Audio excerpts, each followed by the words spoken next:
What up? What up, my guys? Welcome to another show, man. NFL talk with Jay, college football as well, man, and our guy 5-star as well, man. Y'all know how we do it. Come and talk the Thursday night football games, talk a couple of Saturday games, man. We're gonna even talk the Monday night football game as well, man. So hope everybody doing well in the chat. We appreciate y'all for coming through, man. Hollering at us one time for the one time. We got our guy 5-star in Vegas with us. What's up with you, Five? How you doing, my brother? Hey, good morning, Jay. How you doing, man? Shout out to the chat. We appreciate everyone coming in here, man. Let's get some wins this week, man. Last week was a little up and down. We got to bounce back. You know how we do, man. We love it when we go through those weeks. If you've been betting long enough, you understand that, because usually it means the following week is going to be really, really good. You got to take some L's, man. There got to be a little rain in order to grow something. So we look forward to getting at it this week. Yes, sir. Let's get straight to it as well, man. We got a big game tonight. It's Thursday night. Let me see. Do we got a college football game tonight too? It is, but it sucks. It's sharp, trash. rice, It's rice, yeah. Charlotte. Man, I anybody ain't watch betting it. that, man. Anybody fuck with not, this shit. yeah. But we betting this one though. This Bills Yeah. versus man. Let's go over here to the streets of Buffalo in this one, man. We got the Bills laying 11.5 versus the Dolphins in this one, man. It's kind of crazy because obviously a lot of money on the Bills. We know the Dolphins damn near they gave up on Mike McDaniel over there, but this one has come down from 12.5 to 11.5 there, man. So it is a little fishy right there, man. But as you always like to talk, Five, is there a path? We know, obviously, we know that a lot of money is on the Bills, and there could possibly be some janky shit there. But Yeah, on the field, though, you still got to have a good enough team that can cover the spread. Like you can't just have the refs out there. So Tua, man, oh boy, I don't know what to say about the boys, man. Over there, Tyreek Hill got it all the way, all type of shit going on off the field as well as usual. So, what do you think about this game? Five, the Dolphins seem to be in plenty of disarray right now. yeah, man. The Dolphins have been in disarray for a second now, man. And if you look at the team, it always starts with the leadership. Mike McDaniel, excuse me, no S on it. He's a real laid back guy. I think he's more. He should be an OC, man. I don't know if he can be a head coach. He's not a real leader of men. It's cool at first to have that switch up with them coming from Brian Flores, who's a real strict dude. You know, everything by the book. You got to be on time. Really harsh on guys. As you saw, he kind of told people about Tua, and Tua didn't like it. You know, and then you come back and they had a really good year the following year because Mike McDaniel kind of gave him some homeboy love. You know, he come in as your friend. He's not gonna do a bunch of yelling. Really strategic. Came in with a really good offense, man. But what's happened lately is now the defense is really just falling off so bad over there that's the issue with me on covering it. Now we got some numbers that are saying you're supposed to take the Dolphins. We got the Bills are 0-7 against the spread as a favorite of more than 10 points. We got that they're 0-8 against the spread as double-digit favorites of -11 or worse. But on Thursday night football, double-digit favorites with a total that's going over 54 have been 21-0 against the spread. So it's always numbers that you can use to define everything. You know that. So it's hard for me to go against the Bills, especially when you just look at the big picture. And we know that each season is about these storylines in the NFL. We're watching WWE, man. It's a storyline. Yep. This storyline this year is about making Josh Allen catapult Patrick Mahomes. Like they want to do everything possible to make that happen. Peter Schrager, you know, I always say he get the scripts. He always know who's gonna win the Super Bowl. Like I think he might have lost for the first time last year. I think before that he was like won 5 straight. He said the Bills were going to win the championship. And if you look at their schedule is set up for them to do so, man. I've never seen such an easy first place schedule in my life. The best teams on their schedule are the Ravens, Chiefs, Eagles, and Bucks, but they get them all at home. So, and you know their division is really weak. So I just can't see a way that Miami gets under that number, especially when you look at the fact that the Dolphins defense is allowing 33 points a game. They're the worst in the NFL. They rank in the bottom 10 for rushing, passing, and total yards allowed. They've allowed 13 straight scores by offenses dating back to last year. So, and 10 this year is about to be a record for the most possessions that a defense allowed scores by opponents, man. So that's just hard for me to go against. Bills or have a really strong record at home. They've won 12 of their last 13 times they faced the Dolphins. Also, you got to look at Mike McDaniel. He's never won at Buffalo. He's 0-3 there. Even though he has a decent record as a head coach, he's 28-27. He's had no luck at all with the Bills. He's never beaten them. So I just can't, get in front of the train. I'm always getting on it. So I definitely lean on this one toward the Bills. I just feel like the storyline is much bigger than the public on this one. No, it's a fact, man. Yeah, like you said, it's WWE, man. So you never know what's going to happen with the NFL.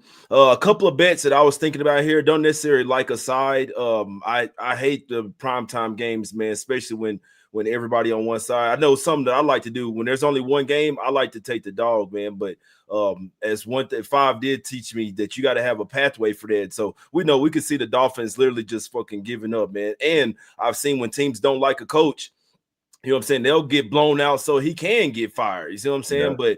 But they didn't play too bad last week versus the Patriots. Probably could have won that game. So at least they did show some fight. But like, this defense is absolutely horrible, man. So if I'm betting this game, hadn't placed any bets, I'd be looking at, I know sometimes you can get like the kickers over 1.5 field goals. I do think we see some spots where the Bills get down there in the red zone and Josh Allen do some fluke shit and like, oh, we're going to take the 3 points instead of the 7, man. So if you think it's going to be some fishy shit in this one, a few ways that I figured out with football, this was something that Patrick Mahomes taught me. If he's trying to keep the game close, they'll throw an interception, man. So I would bet Josh Allen to throw a pick, take his over a half INTs. I feel like this could possibly be an over game, whether it's the Dolphins hanging in and getting to 17 or 21 points where they can score 3 touchdowns, because the Bills do have like 3 main all 3 levels, linebacker, and in the secondary, they got injuries. You see what I'm saying? So wouldn't be surprised if Tua, Tyreek, you know what I'm saying? I don't know if Waddle's going to play. I know he was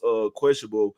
But regardless of that, 5, I feel like that the Dolphins might be able to score some points here. And we know the Bills going to probably put up 30 points on their ass, man. They're going to put up 30. They could probably put up 35 and they sleep in this one. If they ran it up versus the Jets, they're going to run it up versus the Dolphins as well, man. So, I feel like First this half got to be a lean, until the Dolphins show that they can stop someone, like they got to be a lean. They haven't gotten off the field, man. Their defense is pathetic. I had them last week against the Patriots, and hey, what's up, Ski? In the house. Ski, I'll be on there with Ski on Friday, man. What I'm up, gonna pull up on you actually after the show, Ski. But yeah, man, I really think that it's hard to take the Dolphins at all in this game. I mean, best of luck on you doing so. I know that it's definitely one that we would usually handicap is one that a great spot to jump on them and take them when, the world's on one side. But I just think the NFL wants to highlight Josh Allen. They don't want him to look bad, man. They want him to get the MVP again so that they can kind of show that back to back. Yeah, they want to show that it's a reason why he won the MVP last year. Now we know Lamar's leading as usual, but man, they trying to think of something. I'm telling you, I could just tell how the script is. When I saw their schedule, bro, I could not believe how easy the Bills' schedule was for them to be a first-place team, bro. It's just ridiculous. And to get all those games at home like that, they're setting them up for success. And I don't know how Miami gets him off the field, especially he didn't look too good last week, so this is a primetime game. They're going to try to highlight him. I'd be careful on the rushing yards. I think that's what they're going to try to get people at because a lot of people are going to be over on his rushing yards. I think he has more touchdown passes tonight. And I also think that we see a really big game out the running back. They have one of the better running backs in the entire league. So I think Buffalo first half is really a good look at -7. I would not be surprised if they're up 10, 14 points by halftime. I just cannot trust the Dolphins to get them off the field. No, that's a fact, man. That's why I say I think I'm gonna put a little something on the over, man. I think it's multiple ways to get there. I kind of just want to bet Buffalo team total over at 31.5, but if they land on 31, that shit gonna have me hot, man. So, but I do feel like that. I mean, it could even be some garbage time. But shit, Dolphins down 21. Y'all know how it is, man. They take the guys out. You know what I'm saying? Going to let them score a late touchdown. So I think we're gonna see points in this one, man. I think Dolphins will put up at least 14 points just to help out just a little bit. You see what I'm saying? So. Put me down for the over 50.5, man. I'm gonna sprinkle a little something on that. And like I say, leans that I got on this game with Josh Allen to throw a pick there.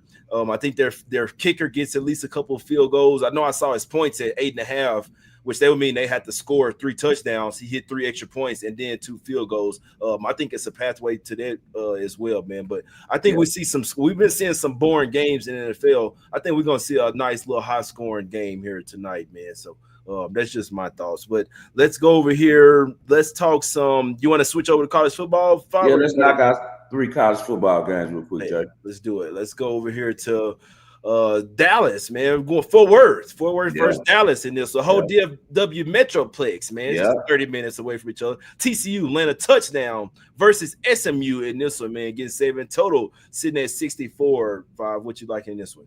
But these 2 teams from your neck of the woods, that's where you grew up at, and that, the Metroplex, and 2 quarterbacks from that area as well. This is known as the battle for the iron skillet. These guys have been playing each other since 1915, old Southwest Conference foes. And I like how the NCAA is getting all these teams back together in a lot of regional matchups. SMU won last year's game 66-42, a real shootout. 2 very underrated programs, man. You got Rhett Lashley. Guys know that if you follow the wagering world, that I'm a big fan of him. Big fan of Kevin Jennings. Kevin Jennings right out of Oak Cliff. He won a state championship with South Oak Cliff. Yeah, he's a good player. 2021, he was able to win the title. On the other side, you got Sonny Dykes. People forget that they were just in the national championship game 2 years ago, and they ended up losing it. But, they upset Michigan and stirred it up somewhat. Sonny Dykes, a second-generation coach. His father is really known for creating the spread offense, the run and shoot style offense that kind of came to Texas football, and now it's kind of gone over and spread into college football now. But that all started right there in high school, and in Texas. 2 really good junior quarterbacks. I said Kevin Jennings is over from Oak Cliff. Then you got Josh Hoover. He's from Rockwall, and he was named the best player in that region. Him and Kevin Jennings are in the same class. In 2021, he won the Landry Award. That's for the best player in Dallas. So he can play. He kind of reminds me of Bo Nix, kind of about the same size, and he can run around, really athletically confident on the field, can make all the throws. TCU has averaged 45 points a game this year. They're 2-0. SMU, they averaged 39 a game. They had an off game last week. They played a smaller school in Missouri State. I think they were a little, down on themselves from losing that game to Baylor that they should have won. Ended up losing in overtime to Baylor. Gave that game away. But this is a rival. There's no way that I'm going to lay 7 points against a quarterback as good as Kevin Jennings and a coach as good as Rhett Lashley. I know SMU has some injury issues, but I'll be taking the points with SMU. I definitely lean that way. And I also like the over on this game. This game screams over. There's nothing the books can do to stop this over, because that's the type of game it's going to be a track meet. It always is. So I like the over 64.5 in this game, and also lean SMU plus the points. Okay, yeah, I couldn't talk you off. Man, that was a good spot. We could have faded TCU last week. They was probably looking ahead to this game. They wanted no Parsons covering that 42-point spread, bro. You can tell they just kind of went out there, let's win the game. We looking ahead to this next game, man. So what you don't think that – so I know you say obviously I like Kevin Jennings better as well. What's the injuries that SMU got? They have an injury to one of their wide receivers, and they have some line injuries, but I think that they're going to be able to overcome that, just because, as we know, Kevin Jennings is a hell of a competitor, man. Like, he don't see Josh Hoover over there, and he's like, oh, nah. Like, I already beat this boy to death last year, and, in high school I beat him. So I expect the best from him. I expect a really competitive answer by SMU in this game. And as I said, they have the confidence of winning last year pretty big, and even though they lost a couple guys, SMU has a really solid squad, man. I think that they'll be okay. I think it'll be a next man up situation. As you know, that area produces so much football talent. I'm sure they have someone that can step right in. Facts. No, that's a fact there, man. So yeah, I'm definitely gonna be watching this game for sure, man. But yeah, I would definitely look towards that. I'm surprised the total wasn't closer to 70, to be honest with you, man. So definitely can't talk. They always have them super high scoring games, man. To be honest with you. So let's go. Except for that year that TCU was super good, and I think they went to the national and they had that really good defense. They held the 17 that year, but last year that was back to regular. You know what I'm saying? How it's supposed to be. Damn, 108 points. Shit. Yeah. Last year they put up 108. Yeah, nah, it's crazy. All right, let's go over here and talk some Memphis, man. Another nice little town, man. Memphis gets set. Shout out my partner Jeff, man. I be in Memphis, man. And over in Whitehaven, they call it Black Haven, though. Yeah. That's a bit. That's a bit. Yeah, I got to get back to Memphis one time, man. Getting 7.5 at the crib versus Arkansas. Should we look for some props for that Arkansas quarterback that you was telling us about? Well, you remember I told you guys about the Heisman with Taylor Green to bet him, and he's went from plus 15,000 to plus 7,000. Yeah, that quick. So it's some other people are starting to see that this kid can go, man. This is another game. 2 Dallas quarterbacks in this one as well, Jay. Yeah. You got Taylor Green from Louisville, and then you got on the other side Brendan Lewis. I watched him. I'm really familiar with his game. He was at Nevada and he was with Colorado. He started at Colorado. Then when Prime came in, of course, with Shador, he had to transfer. Yeah, and he ended up going over to Nevada up in Reno. And he's a decent quarterback, you know, kind of RPO guy, 5th-year senior. He's been there forever. He's from Melissa, you know, Melissa High School. So Green, man, has been ridiculous. He's a country boy. Yeah, he's a country boy. He's from Melissa. Green, man, been ridiculous. He from Louisville. So Green has 866 yards, 11 touchdowns, only 2 interceptions. Super dual threat, man. 307 yards, 2 scores. Man, this kid really came to play last week. Last week was the game I think kind of catapulted him into the national spotlight, which I knew it was. They should have won the game. His receiver fumbles the ball at the end of the game, or they would have upset Ole Miss, and we'd have really been in a good spot. Yeah, him winning the Heisman, bro, because he did his thing against them. He was incredible last week. He was 22 of 35, 305 yards, a touchdown, no picks. He also had 14 carries for 115 yards last week. This kid reminds me of my homeboy Vince Young, man. I always say he's that type of play, he's that type of talent.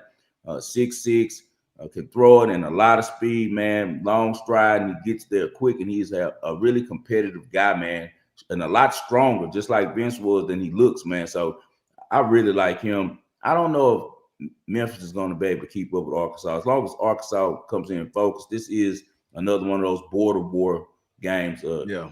Speaking of my boy Jeff, he actually works in Arkansas, but he lives in Memphis, you know, so they're right by each other. It's going to be Memphis is going to be really crunk for this game because Memphis tried to get into the Big 12 and ended up getting denied, which is really embarrassing, and had to go back to the American. But they're kind of like the little brother who's trying to fight their way and get some attention. Their coach is Ryan Silverfield.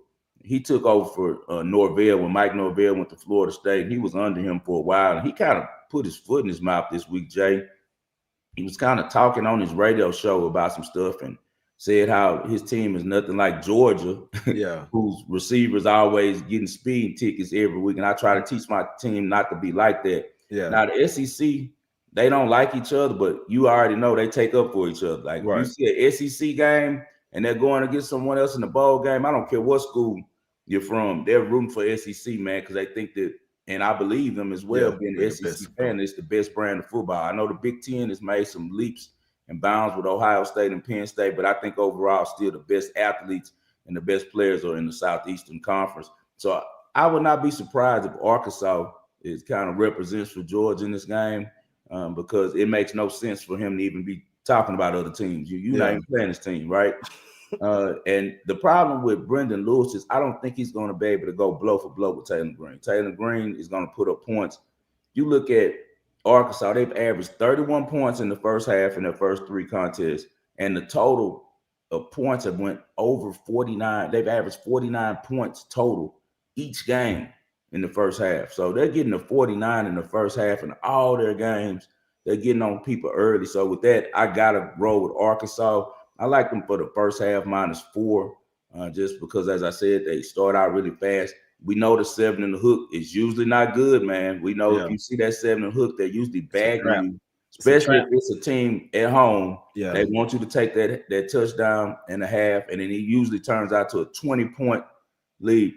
Action Jackson is on. Arkansas, they go bonkers in the first half. They get on you early. They're a really talented team, a lot of speed over there, man.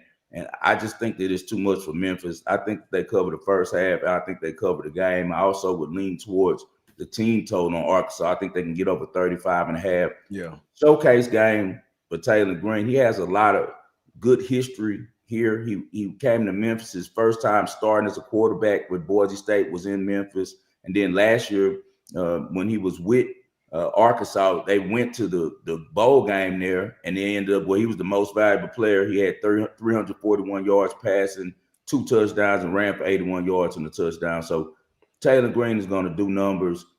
He probably goes over 300 yards passing, but the reason I won't bet is because he might be sitting down by the fourth quarter, because I think that Arkansas is that dominant. As long as they come in focused and aren't carrying, pain from last week's loss to Ole Miss. Yeah, I was gonna say that's the only thing I'm worried about the first half, mainly because they got Notre Dame on deck as well. So exactly, you want them to, you want them to come out firing on all. So you want them to come out pissed off, not coming out like, oh damn, we should have won that game. You know what I'm saying? Come out, get that, go ahead and get that bad taste out your mouth and get ready. Rest, gonna get up 21-point lead and rest up. Get ready for Notre Dame. That's what I would do. Because you come out playing around Memphis. Yeah.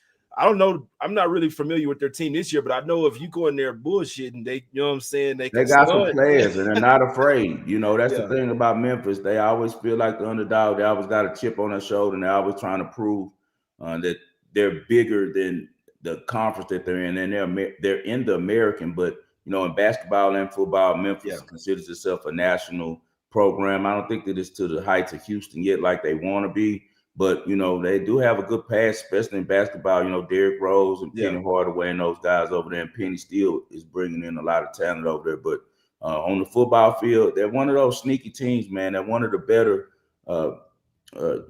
teams on the outside in the smaller conferences, mid-major schools. So Arkansas cannot come in thinking about what they blew against Ole Miss. I think more with the fact that they were predicted to lose to Ole Miss, that they'll come in pissed off.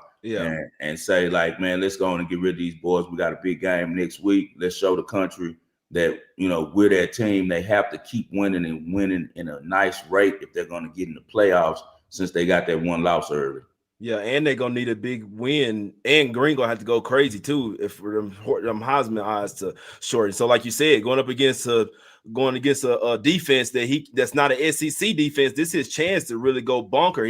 They better put up 42 points or something, and what I'm saying, try and smash. Hey, this is a stat pad game. This is a stat pad game. He should go over 400 yards total offense, because he does that against SEC teams. So I know he should put that up on his squad. Man, I never bet a college football prop, like literally ever in my life, but this could be one. If you see a stat pad game, you kind of got to go, you know what I'm saying? You just got to bet with that player. So probably over pass yards, over touchdown passes, something like that. Rushing yard, he probably going to try and go crazy in this one, man. So that's a good look right there. But yeah, I think like DraftKings and FanDuel, you can do like college props. I've never done it, but I'm pretty sure at those couple of books, I know they start to do that where you can bet. Some states won't allow it, you know what I'm saying? But I think, if I'm not mistaken, Colorado, I can bet some college prop, man. We're gonna see. Let's head over here to Kansas real quick, man. A lot of black quarterbacks. You see what I'm saying? Kansas laying 13 at the crib versus West Virginia, my guy. West Virginia coming off a huge win as well in their backyard brawl versus Pittsburgh. Here, what you think happens in this one? West Virginia is underrated in this game. 12 points is a lot of points to be getting. Rich Rodriguez is starting to get his team playing the way that he likes to play, and that's running the ball and playing good defense. Man, they were able to upset Pitt last week. I was sitting in the wind watching that one, and that was an unbelievable comeback by West Virginia. It's because their quarterback, Nico Marshall, is starting to get a lot of confidence. This kid, he redshirted his freshman year.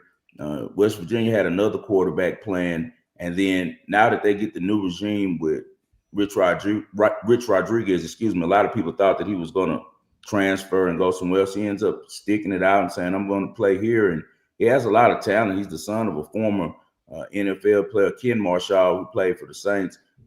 also, they have a really good running attack over there, man. And Kansas struggles stopping the run. We know Kansas has a really good offense, man. I like Lance Leipold a lot.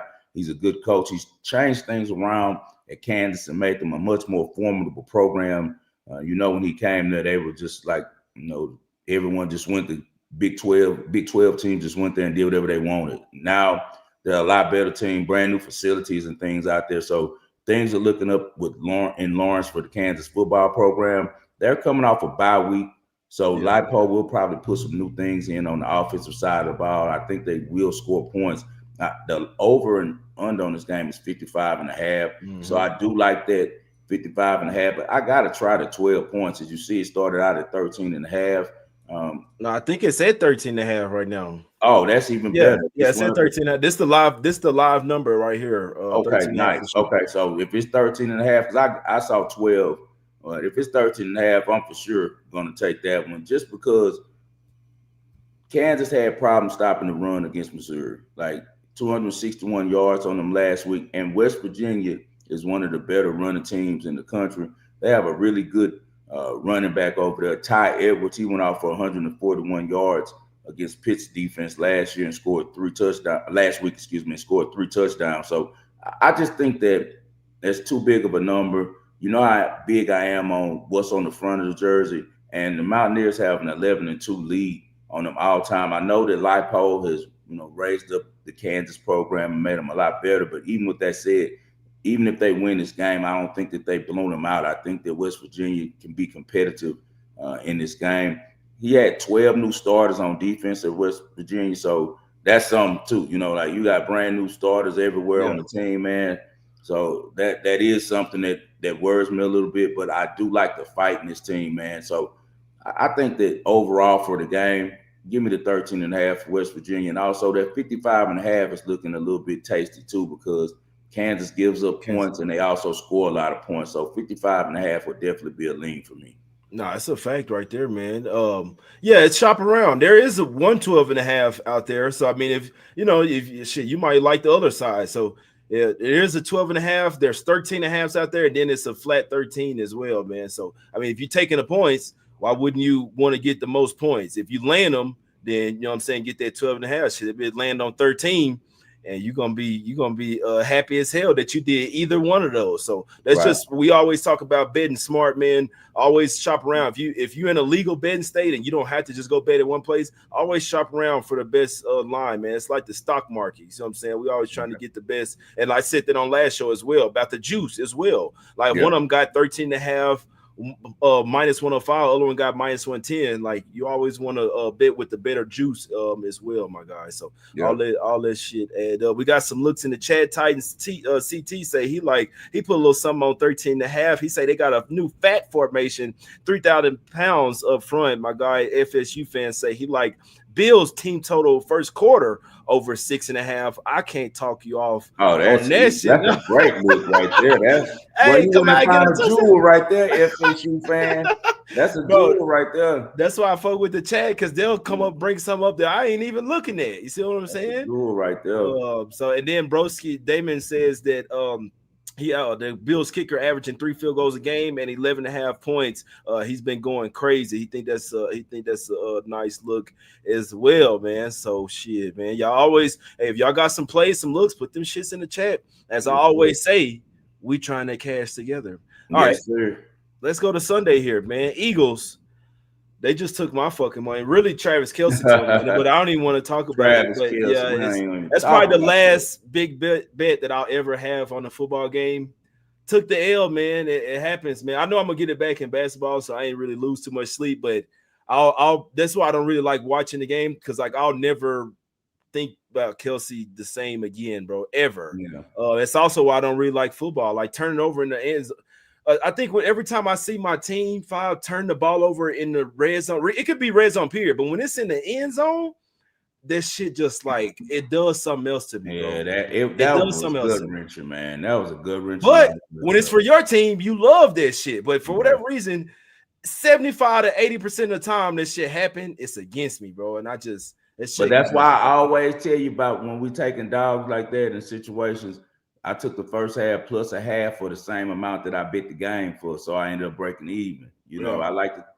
I like the first halves, bro. Like the first halves can save you. You know, Yeah. I gave out a couple first halves last week on some free plays. We took Tennessee when we talked about that. Yeah. For the game, they end up pushing, but first half they won. You Yeah. know, so um, don't. And I'm glad that bro put up that first quarter. There's a lot of ways to skin a cat, man. You don't have That's to a just fact. necessarily attack the full game. No, that's a fact. Well, what you liking in this one? Eagles versus Rams, my guy. Bro, Playoff these are rematch. two really good teams. You got the last 10 games, the Rams are 8-2, 9-1 against the spread. And then you got the Eagles, they're 9-1 straight up, but 7-3 against the spread. And I want to say the Eagles have won 11 straight games at home as well. So this one is going to be just a really, really big time matchup between two big time teams. A lot of defense I expect in this one because we see how the Eagles play. They kind of are a shell of themselves, in my opinion, as far as an explosiveness with their new offensive coordinator who came in. He's not attacking the game the same way that they did last year. So Jalen Hurts, a lot of pressure on him to put up numbers. You know, they're messing with him, but he's kind of smart, you know, and smart enough to know this all about the wins. And one thing great about Jalen Hurts is he a Houston boy. His daddy was a head coach and coach football as well out there at Tasticita. So he's just a good dude. You know, he's not going to let him shake him. He has a great foundation at home with his parents and with himself, being just a good dude. And it's nothing fake about him. It's all real. So he's going to always keep that team on the right path. Other side, you got Matt Stafford. He's getting long in the tooth, but he still can throw it. Sean McVay, one of the best play callers in the game. This one is going to be a really, really good game. The last 3 times that they faced each other, it's been all Eagles, man, and the Eagles are tough. I always talk about, good teams win the game, great teams cover. Special teams are able to cover and win with the public on their back. Last week, you saw that. Like, everyone wanted the Eagles against Kansas City, and they were still able to get it done. So this one's going to be tough. I lean on the Rams on this game just because the numbers telling you it looks like a Rams play to me. You know, they're getting 3 points, less than a field goal. Some books 2.5, 3. And at home, alone for Philadelphia, you got to say that with all of the success that they've had at Lincoln Field, that their home field advantage got to account for 3.5, 4 points. You know, so me personally, man, I gotta lean Rams on this one. It's not an official play for me yet. I'll look over some more before the game starts, but everything in the numbers is saying Rams. Yep. No. Yeah, man. One say I was trying to look for this breakdown. My homie he likes the Rams. He took them plus 3.5. He had this whole breakdown, but I know one of the main thing he was saying. He was saying inferior version of the Rams came up 13 yards from beating a superior version of the Eagles in January. So he liked the little revenge angle, and he's saying he thinks that the Rams are a little bit better this year. The Eagles are a little bit worse, and they almost beat them last year. You see what I'm saying in the playoffs, man. So he liked the Rams. I ain't betting against the Eagles. I'll watch this game, but nothing for me. But yeah, if you like the Rams, I can't talk you off at all in this one. 5. My guy Gary say he wouldn't know about your squad, man, over there. Man, I'm not betting the Texans right now. I just lost a bag on the Texans, man. Bro, they had the fucking game. They had. Man. Then you let these. Bro, you let them march right down the field, bro. Well, what happened is I kind of broke it down on X and also talked about it on the Wagering World. I did a pop-up show on Tuesday and kind of answered some questions. And you guys go check that show out. I kind of gave a lot of information about the Texans and what's going on over there. I'll be brief now just to answer Gary's question. The problem with the Texans, man, is they hired the wrong offensive coordinator. And CJ is starting to get ticked off, and we know he has a contract year that's coming up. So his contract is over in 2027, which means this is the summer to try to get up off of him if he's going to make a move. The problem that the Texans are going to face with dealing with CJ when it comes to negotiation is David Mugetta. He's the same, agent that was there for Deshaun Watson as well. And we've seen Miguel that plays hardball, and he's going to want them to pay CJ a lot of money. And CJ is looking at like, man, are y'all trying to crash out my career? So I can't, get a good check when it's time for me to get paid because he played so good his rookie year. Then he kind of went Hollywood the summer before his sophomore year because he was new to having money and new to being popular and stuff. Mess And around it with the messed him up. girls. Now he's trying to reel himself back in. He had a quiet offseason, but now he has the wrong offensive coordinator. Nick Caley does not know what he's doing. D'Amico Ryans, if he's a smart man, he's gone and cut the cord right now. I'd make a big splash and just fire him right now. If they lose versus Jacksonville, somebody getting rolled. He needs to fire him. They could very much lose against Jacksonville because Liam Cohen is a really good coach. Everybody think he's quirky and they laugh at him, but the only hope that they have is him and Lawrence are kind of getting into it, as you saw on the field. But Liam Cohen went to Houston last year and put up 34 points with that Tampa Bay offense that he was coaching. So he knows the holes in D'Amico's defense, man. And he's a much smarter offensive mind than people think. Is the Jags gave the Bengals all they wanted last week.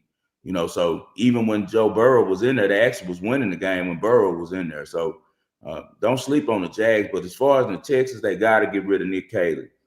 I know you played Madden before, you coached before, we understand football. One of the main things that you do when you're coaching offense in football is have motion.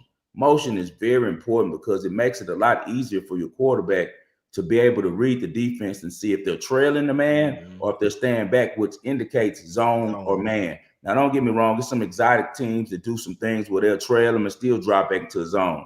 But it gives the quarterback an advantage immediately at the line. Do you know that the Texans are ranked last in motion before, plays? They don't do any motion to help them out, so you can't see what the defense is in. Also, the Texans have thrown the ball 90% of the time when they're in shotgun, ran the ball 90% of the time under center. You can't coach like that, man. That's just it's too easy. It's too vanilla.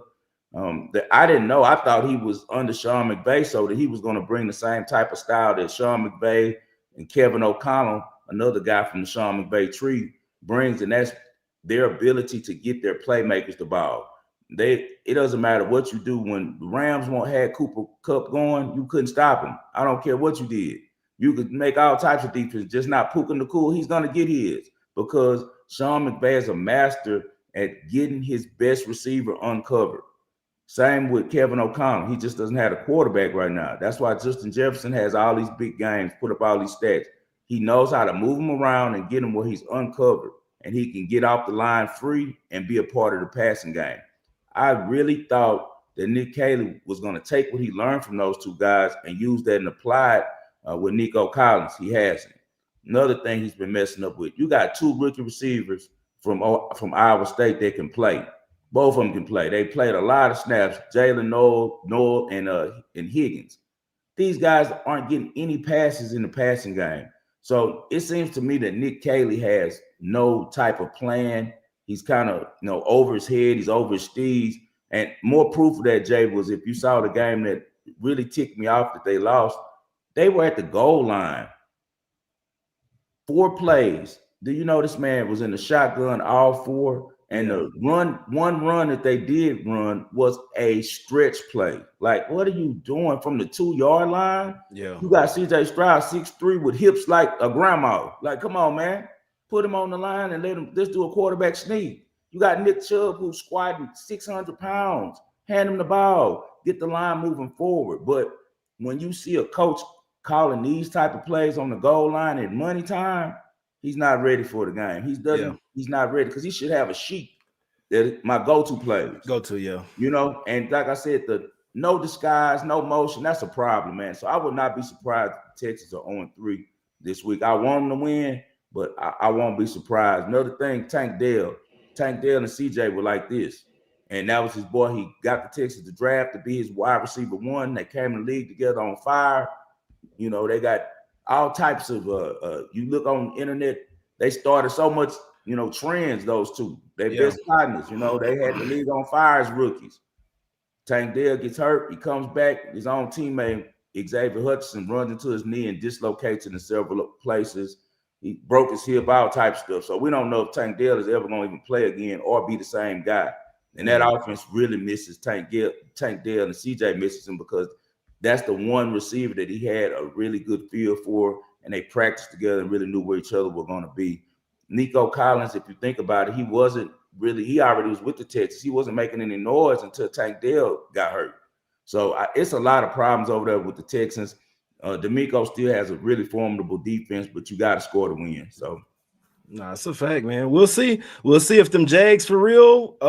Texans defense, though, bro. Like you know that you can give up a field goal. You just can't give up a touchdown, bro. And know you're gonna lose. It's just absolutely disgusting, bro. No respect for me. Did you see the play that I posted where Henry Tuatu was on a delay stunt?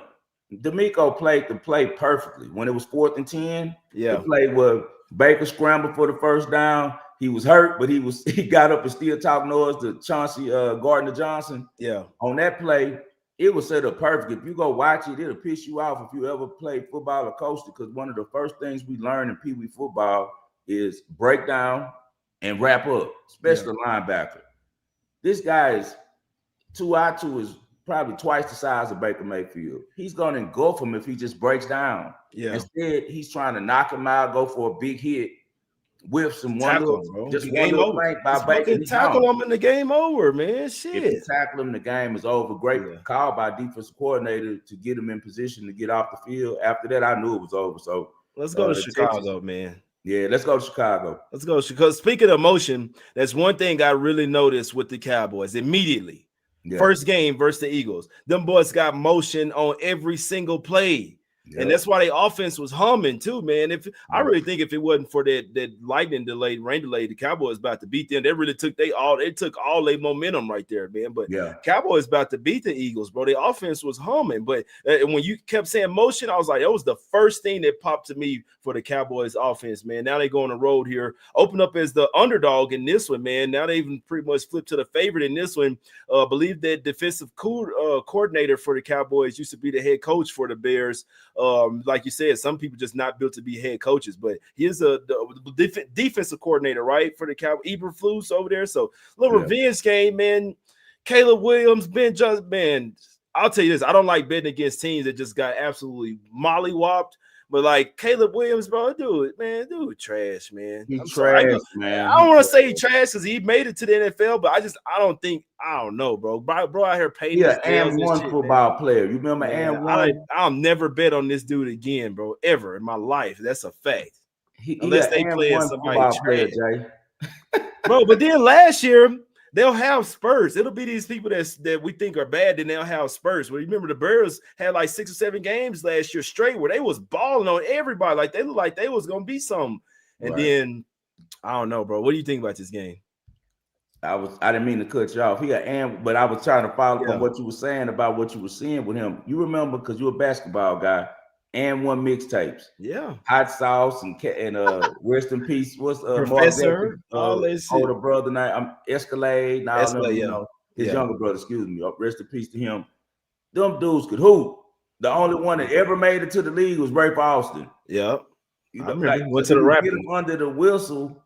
They couldn't play. That's how Caleb Williams is, man. He needs to go to Canadian Football League and play. Flag football. Bro, flag football. He'll be the flag football MVP. He'll get a gold medal. You know, they're doing it at the Olympics now. So it's just, he's zesty, but that have nothing to do with it. Because I know his family. I know his dad. His dad is a G. You know what I'm saying? So I don't know if Caleb just them new kind of kids and weird. He got a girlfriend and all that stuff. So I don't know if he's zesty.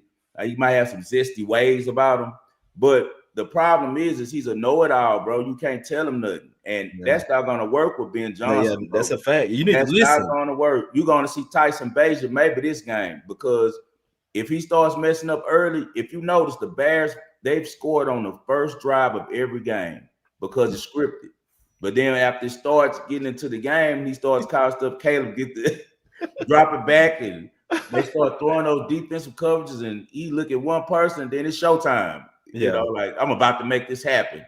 Gets to scrambling around and doing dumb stuff, man. They were highlighting a play that he threw a pass to Rome Mandunza last week. It was like 4 Detroit Lions around them, and they're like, "Look at What this are you play." I'm like, "That's a doing, bro? horrible play. Why y'all highlighting this Yeah, and making this look? It's and one football, and that doesn't work in the NFL, man. You have to play on script. It's gonna be all the money on the Cowboys, but all the money's in the right way. I think it's gonna be a really good public week on a lot of these games, man. I just can't see the Cowboys losing to the Bears. You'd have to have a consistent offensive performance for the Bears. In order for the Bears to win, they'd have to go over on the points. The points would have to go over because the Cowboys are going to be able to move the ball on them. fact. Like, I don't have a doubt about that. I told you guys before the season started when we were the first show we did when we were talking about the Eagles Cowboys game. Brian Schottenheimer is really underrated. Yeah, and now you're starting to see it. This guy can coach, man. He's been all over the league. His dad was a great head coach. He's been an assistant everywhere he's went. He's been good at being an assistant, as an offensive coordinator and as a quarterback coach. Gave some of the best players we've seen their best years. Russell Wilson's best years were under Brian Schottenheimer. yeah. Chad Pennington's best years was under Brian Schottenheimer. So Schottenheimer knows what he's doing. He's waited his chance and this opportunity to be the coach, and he picked the right job with the Cowboys, man. A big-time franchise where soon people are going to be talking about him as a coach of the year candidate because he's they got to win this one. They got to win this one. I think that they win this one, bro. I think that the Cowboys figure out a way to get it done. I think Matt Eberflus is very familiar with Caleb Williams is going to trap him. He's going to run some defenses that put him in some bad situations. So Ben Johnson, he's going to learn a lesson, man. This year, he got to take his spanking. He came in a little bit too arrogant. I guess he thought that Detroit was who they were because of him. Yeah. And you saw last week, my boy Dan Campbell showed him, like, nah, you didn't make this. I built this. Yeah. And he embarrassed him. So, I always talk about you cannot be arrogant. You can't be prideful because soon the foul's coming after. And you got an arrogant coach and an arrogant quarterback. And you got the Cowboys who just humble dude like Dak Prescott. And you got a humble coach and Schottenheimer who's paid his dues. I think the Cowboys get off in this game. I think that they win this one. All right, Cowboys money line, man. One last one, man, real quick. We get up out of here. Ravens laying 4.5. This line was at 6. It's coming down. But I think a lot of people are, because the Lions last year. I mean, shit, they running through everybody. They what they went like 15-1, 16-1. They went crazy, didn't they? Or they lost. Yeah, they lost 2 games. That last one at the end didn't really, they didn't really give a damn about that one. But now they underdogs and shit. People ain't having that. They said, nah, we betting the Lions. Right. I think this could be a game where them missing the 2 coordinators, the 2 new coordinators come and show up in this versus the big dog and the Ravens who need a big game. And this could be one where the public, it's only one game, 5. So this one, when all the public on the underdog, you never really like that shit when you get a contrarian fave. You know what I'm saying? Yeah. That shit is rare, bro. Yeah. I think the Ravens gonna run all over these boys, man. Henry touchdown, Lamar touchdown, Lamar looking good from passing the ball, all that shit, man. I feel like this is a letdown spot for the Ravens, for the Lions in this after putting up a 52 burger.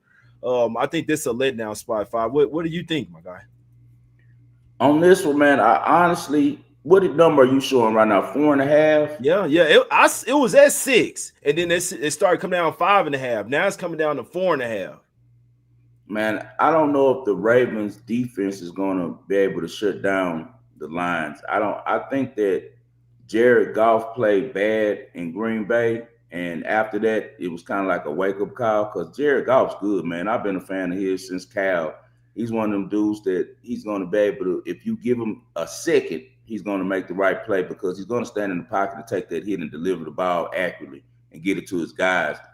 I don't really care for the Ravens defense. They're not as dominant as they've been in the past, man. They played the Browns last week. Like, we know the Browns suck. So, that doesn't count. But you saw what Buffalo was able to do to them. Like, they were able to put points up on them. So I probably lean the over on this game like everybody else. Probably, 52.5 is a pretty big number in the NFL, but these are 2 teams that are really good on offense with 2 really good quarterbacks.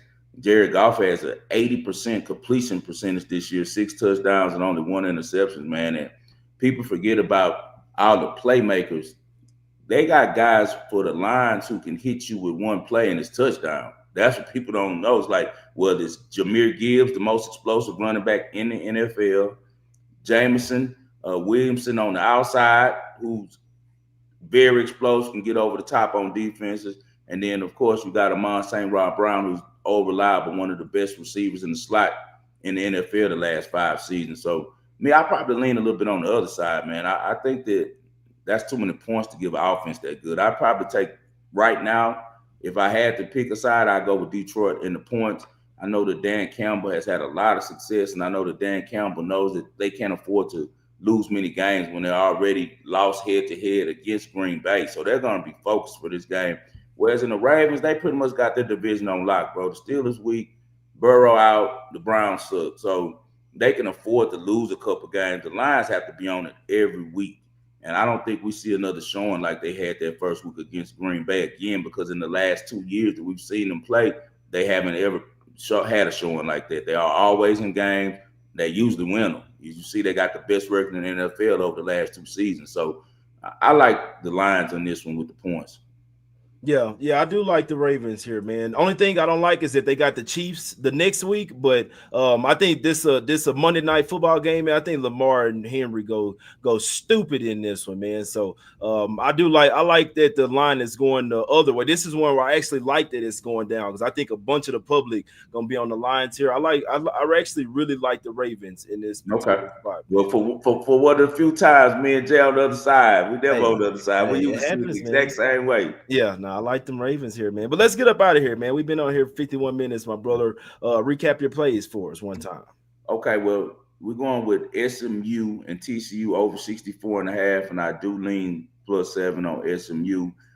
Then also after that, we spoke about the Kansas game versus West Virginia. 13.5 points is a lot of points against Rich Rodriguez, so I definitely would lean on that game, going with West Virginia in the points. I also would lean the over 55.5 on that one. Then we also spoke about in college football about what was the second game that we had? Memphis and Arkansas. I'm a big fan of Taylor Green. They've been averaging 39 points per game in the first half alone, 49 points on the over and under on the first half. So I lean on them to win the first half -4, win the game at 7.5, and also team total at 35.5. And any props you can find on Taylor Green, I take those as well. I think that Memphis is a team that's, they're not a team that can hold on this type of offense that Arkansas has. We'll see if they can put up enough points. I'm not a big fan of their quarterback. I've watched a lot of his tape, and I don't know if he's going to be able to do anything against that Arkansas defense. So that's the only thing I'm worried about on the total as far as the over and under for the full game. But for sure, I like it for the first half, because Arkansas might put that up by themselves. We talked about the Thursday night football game. I got to lean Buffalo, even though all the numbers are saying take the Dolphins. I think the storyline is bigger than when it comes to the game. And I really like that look that one of your guys in the community sent with the first quarter over 6.5 for the Bills point score. That's when I might play myself. They say it's juiced to like -162. I wish that I could pull it up real quick, man. But I really like Matt Prater over 8.5, man, points. I feel like he's gonna get to them couple of field goals and they get 3 touchdowns. He make the extra point. I'm really feeling this shit, man. Cause shit, they might guess. I wouldn't be surprised they got 5-6 touchdowns versus, but a good 3 touchdowns and 2 field goals. Either you can just bet the 2 field goals at -144, but I like that over 8.5 points for the Bills kicker at -104. And then just let me see real quick if I could see that first quarter one. I don't see that first quarter. It'd be something that you have to look. I know I don't see it right now on Caesar. I'm sure if you got like FanDuel or all this other shit, you can get it. But Bills team total touchdowns is at 3.5 as well. So if you think it's either, if you think the Dolphins defense is ass and they're gonna get some, they're gonna run all over them, then shit, 28 getting to 28. 4 touchdowns, very possible. So a multitude of ways that you could take in this one, man. But I wouldn't be surprised if Allen threw a pick in this game just to do his little part in keeping it close. If the Dolphins super ass, it won't matter. But he got to do something, his part. You see what I'm saying? Yeah, he gonna have to fumble or something, because the Dolphins, bro, if give it away once. Drake May win the player of the week. I watch football. Drake Yeah. May is not that good. If you letting Drake May do all of that on you, then you know they're in trouble against Josh That's Allen a unless fact. he's working. But No, I he just gonna be don't feel working. like this He year's working script for sure. goes with him working. I wouldn't be surprised they try to let the Bills go undefeated for the regular season. Like I'm telling you, Josh Allen over 0.5. So Tua, his over is minus 185 to throw a damn, pick. to throw an interception. To throw a pick, and then Josh Allen is plus 125. Yeah, that's I can something see that you both got of to them. watch I for, can see man. both of them, but yeah, when it's all, I know the type of player that Josh Allen is. I'm starting to realize this shit now, man. And like I say, it don't always end up that way, but he's gonna try. I can tell you that for sure. There's gonna be some skeptical passes that he throw in the triple coverage, double coverage. Yeah, You know what I'm saying? And I just seen this movie too many times, and it happens on these type of games, these type of spreads. and you're right. On prime time when it's only one fucking game, man. I've seen Mahomes do this shit. So if Mahomes do it, Josh Allen, I've seen Lamar do this shit too, man. I've seen Burrow, they look all confused after they do it. No, it don't even look real. When they go to the sidelines, they be trying to act the shit. I didn't see Mahomes throw the ball right to the other defense multiple times, bro. So yeah, we'll see. I mean, shit, we don't know, but I can't bet the Dolphins. But I do think that the Bills or Josh Allen does at least a little something to try to keep the game close, man. So, but when you ask, you just ask, man. So I'll be watching the Dolphins. Still can't stop it. Yeah, we'll be watching. Facts. That's a fact because the Dolphins just get fucked if they can't score or if they giving up 40 points. Shit, but we'll see what happens, man. Definitely gonna be a good game. Football, 5 said it best, man. Shit, the WWE, man. Even in college, man. If you some of the little smaller games, they might not miss with, but the big ones, man. This shit, bro. I'm telling you, prime time. I got a couple spots I'm gonna text you about, Jay. All right, my brother. Yeah. All right, man. We getting this back popping. It feels good to be back on here doing shows, man. I know I'm gonna start doing some previews and stuff for the NBA. So got a couple of college basketball guys coming on this season as well, man. So we back on it. We back on it, my guys. Let's keep it going all season. We appreciate Five for coming through, giving us his picks, giving up his looks as well. Make sure y'all go and follow him right now on X, Twitter at 5-Star in Vegas. You got to spell out the 5. And go check out this show as well, Monday, Wednesday, and Friday, The Wager World. Go subscribe to his YouTube channel, my guys. We appreciate y'all for tuning in. Hit the like button one time for the one time. And we out.